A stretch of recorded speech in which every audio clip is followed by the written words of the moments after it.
Maxi Priest isn't your typical celebrity vibe, and that's exactly why he stands out. While most stars thrive on scandal and headlines, Maxi built a legacy with nothing but smooth reggae fusion, timeless hits, and a presence that refuses to fade. From London streets to world stages, he carried lovers' rock to the mainstream and kept it pure, powerful, and unforgettable. So sit back, turn the volume up, and get ready, because we are about to explore the real story of the reggae king who's still rocking hearts worldwide. This is Maxi Priest. I'd like to say welcome to Reggae Strong. Every time we're large. Seen? Maxi Priest wasn't born in Jamaica like a lot of reggae legends people assume. Nah, this man came into the world as Max Alfred Elliott. What's up? And we have the man with us, Max Alfred Elliott. Now, they may know that word. That's too long. On June 10th, 1961, in Lewisham, South London, right in the middle of a big, lively family, 9 kids, and Maxi was the second youngest. I'm from a large family of 9 brothers and sisters. Woo. I'm the second to last. His parents, Alfred and Hyacinth Elliott, had packed up their lives in Jamaica, came to England chasing better opportunities, and raised their children in that London hustle. Imagine a house full of kids, music everywhere, and a mother who wasn't just a mom, but also a Pentecostal missionary. That's where little Maxi learned to sing first, in church, pushed by his mom's encouragement. Grew up in church, so singing in my house was a thing of a norm. Now picture the soundtrack of his childhood.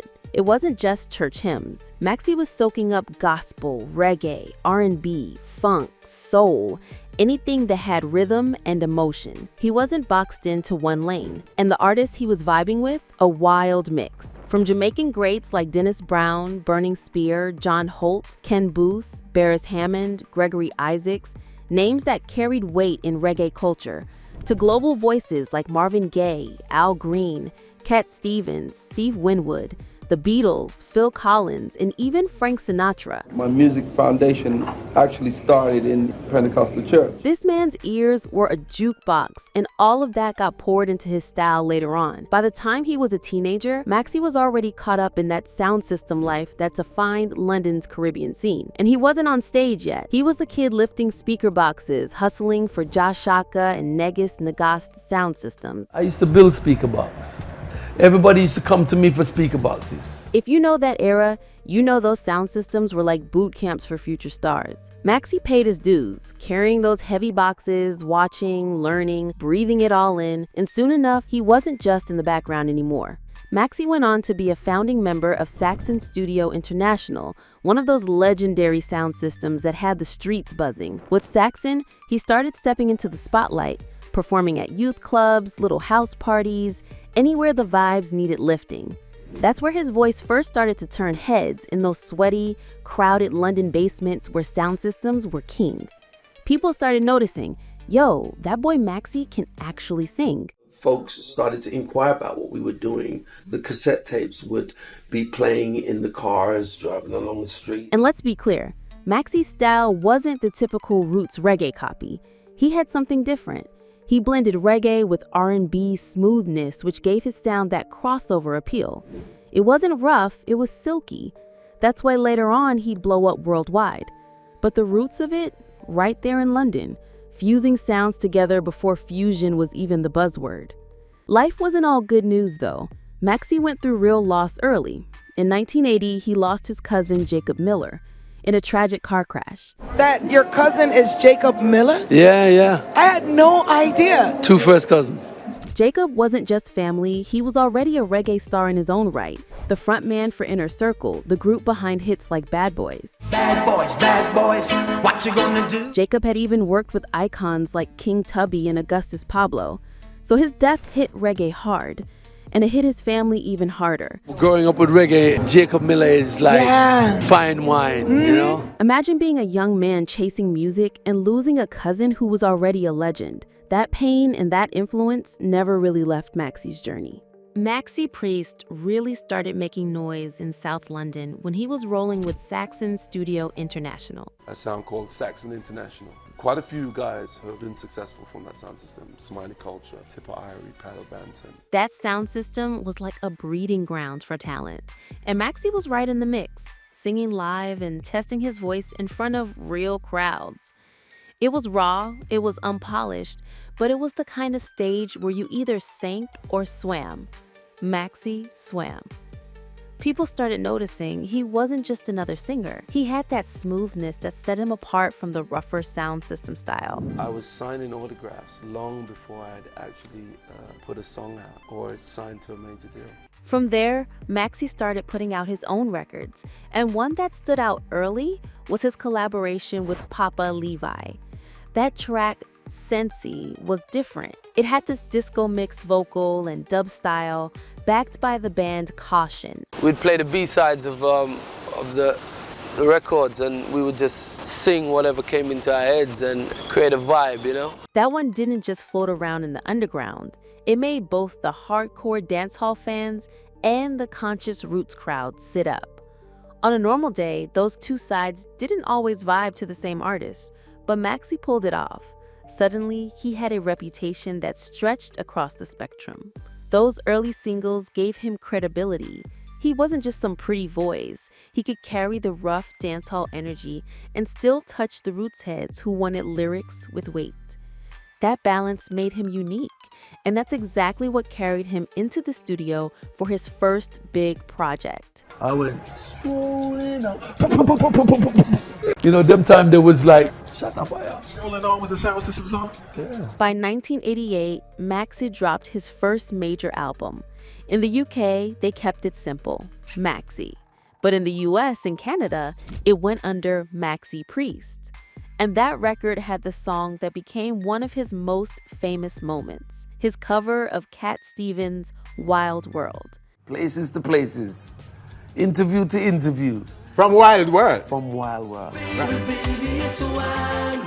This wasn't just some quick flip either.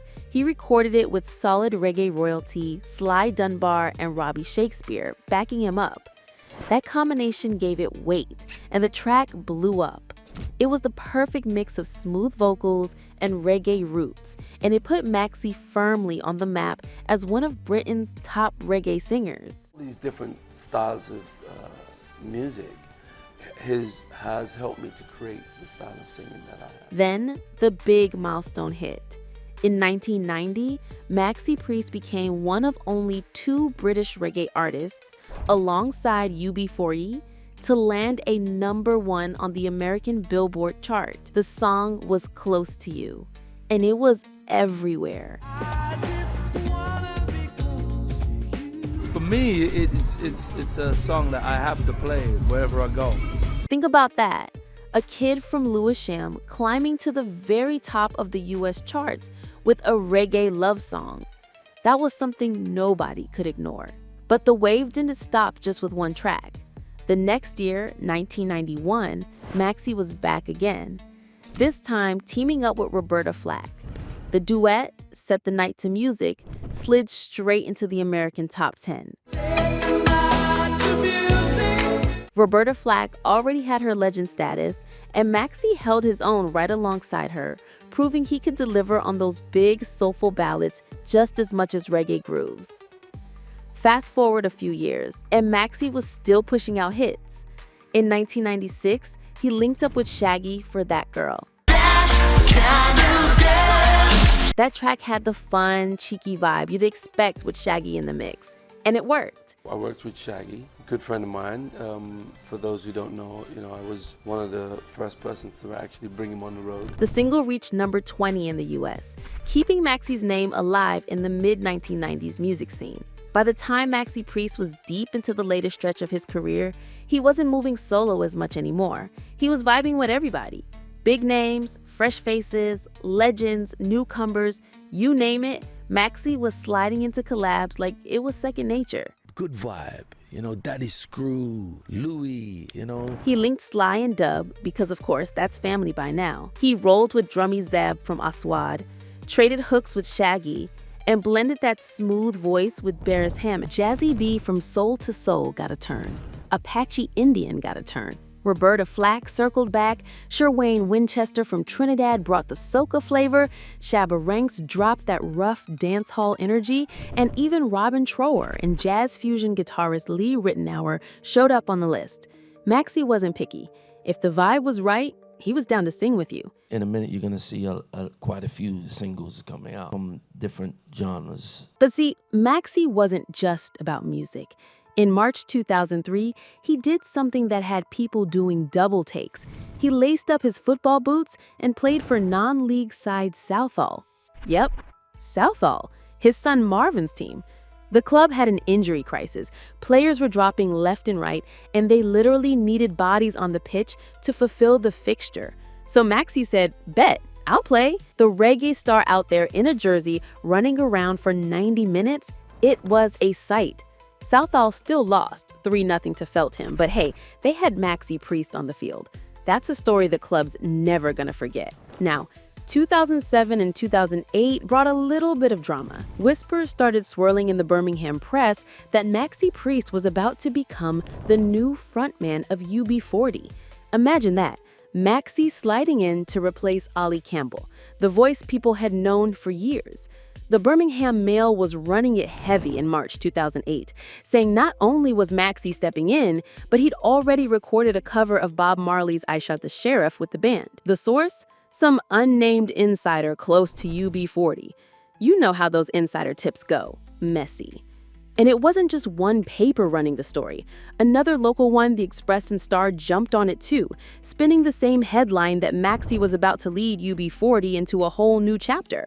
The thing is, Maxi had been with them recently. In 2007, he jumped on tour with UB40. UB40, English Beats, and Maxi Priest Show at the Sounds of Clearwater. And those shows went crazy, sold out nights at the National Exhibition Center in Solihull that December. The crowd loved it, so the rumors had legs. But then UB40 spokesman Gerard Franklin came out swinging. He was like, listen, Maxi's collaborating with the band. Yes, they're recording, but he ain't the new lead singer. That's gonna be Duncan Campbell, Ali and Robin's brother. Maxi will appear for the collaboration, not as the permanent frontman. Boom! Just like that, the story flipped. It was a classic reggae gossip news cycle. Papers shouting one thing, the official camp cleaning it up the next day. Maxi, meanwhile, just kept it moving. By 2012, he was switching lanes again, this time crossing all the way into Japanese rock territory. He recorded a cover of Vivid Colors, originally by the massive Japanese band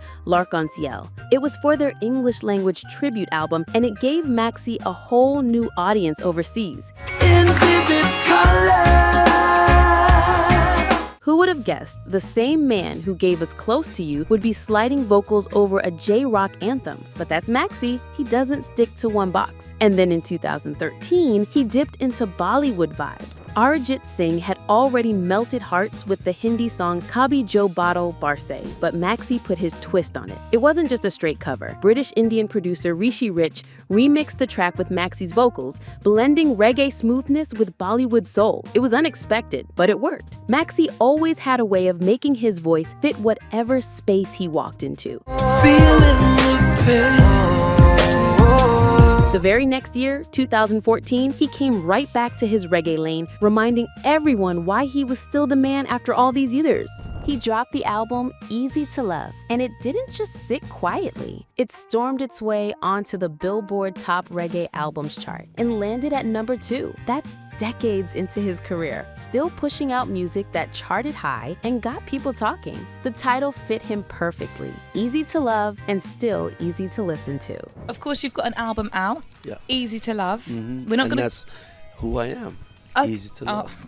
After this hit, Maxi went on a music break for a few years, and he had his reasons for that. One of the main reasons is because the business was changing at that time. Maxi Priest might have been in the game since the 80s, but don't get it twisted. He's not sitting around living off old hits. After his break, man's still out here dropping music and hopping on stages like he's got something to prove. His last big studio project, It All Comes Back to Love, in 2019, It comes right back round to love. reminded everybody why he's still the king of lovers rock. Packed with that sweet reggae R&B fusion, it had collabs with heavyweights like Shaggy, Estelle, and even Anthony Hamilton, basically proving Maxi can vibe with anyone and still make it sound smooth. But lately, it's the singles doing the talking, and he's playful with genres like it's nothing. February 2024, he slid into Afrobeat with If You Day By My Side, featuring Nigerian hitmaker Young D. UK to Naija pipeline, Sweet and Breezy. If you get by my side, baby, don't fall outside. Then he kept pace on the streaming streets. Pure Good Vibes dropped February 14th, 2025. If I Had a Wish followed April 11th, 2025. Plus steady spins on Now Bingy Love, a remix, Love Again, and other 2024 cuts. Tour-wise, Maxi Priest is a road warrior, even into 2024 and 2025. He's been spotted on the global reggae festival circuit, from Europe to the Caribbean to US stages. Fans still line up for that velvety voice and laid-back presence, whether he's headlining his own shows or popping up alongside other legends. And the gossip is, whenever Maxi's name is on a lineup, you know the vibe's about to be easy, breezy, and pure lovers rock energy. At the 2025 Reggae Gold Awards, yes, the night he got inducted into the Jamaica Music Museum Hall of Fame, he laughed about slowing down and basically said the opposite. More music this year, a whole heap of tours, always touring. It's a big tour that you've been going on. Maxi Priest might keep a cool, low-key vibe, but let's be real. Man's sitting comfy in 2025 with an estimated net worth of $10 million.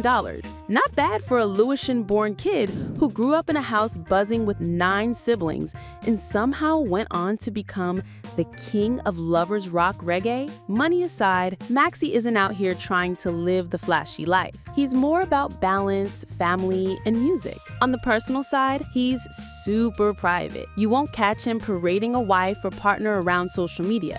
But everybody knows Maxi's a dad. He's raised his 3 kids quietly while keeping his career moving. He's also a grandfather now, something he's proud of but doesn't shout about. It was obvious that Maxi wasn't just making music, he was building a family too. And of course, that talent runs deep in the bloodline. 2 of his sons ended up chasing the mic as well. And then I got my son, Marvin Priest. Your son, Marvin Priest. Kia ora, welcome. Blessings. Glad to be here, man. Glad to be here. Marvin Priest, born Marvin Cornell Elliott, followed his dad into singing and has had his own career. Then there's Ryan Elliott, who took a different route in the 90s, joining the boy band Ultimate Chaos. So yeah, even his kids couldn't resist the music gene. Lifestyle-wise, Maxi's been all about health and wellness in recent years. He's slowed down on the wild tour life antics and leans into keeping his voice, body, and mind in shape so he can still deliver those silky love ballads on stage. And about the stage, Maxi isn't done at all. Even in 2025, he's talking about a whole heap of tour and dropping new songs like he's still in his prime. And let's not act like the man hasn't already left his mark. He's stacked up awards over the years, held down chart toppers, and opened the door for reggae fusion to really shine worldwide. Inspiration to a lot of us, a man from South London. Younger artists look up to him. Fans still vibe to his classics, and his smooth lovers rock style, timeless. Maxi isn't just performing. He's living proof that real legends never fade out.